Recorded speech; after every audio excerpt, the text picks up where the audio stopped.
अस्सलामुअलैकुम दोस्तों, बरखुरदारो, ये गनमैन है।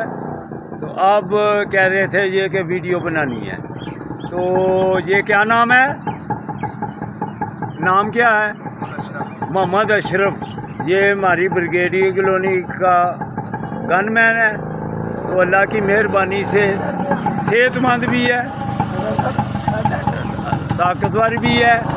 तो इसमें ज़्यादा ज़रूरत होती है सेहत की, क्यों कि गन हाथ में पकड़नी होती है। तो जिस बच्चे ने सेहत का ख्याल रखा वो कामयाब ज़िंदगी गुजारेगा। आप भी गनमैन हैं, आ जाओ, आप भी सामने आ जाओ। शाबाश। क्या नाम है तुम्हारा? आकिब। कहाँ रहते हो?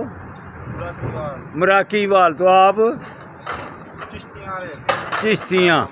तो बरखुरदारो, अगर आपने भी अपनी सेहत सही रखनी है तो इन नौजवानों की ज़रा अपनी सेहत का ख्याल रखें। इन्होंने बहुत सेहत का ख्याल रखा हुआ है, माशाल्लाह फिट हैं।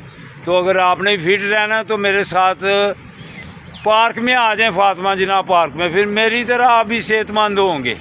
ठीक है। अल्लाह हाफिज़। अल्लाह हाफिज़।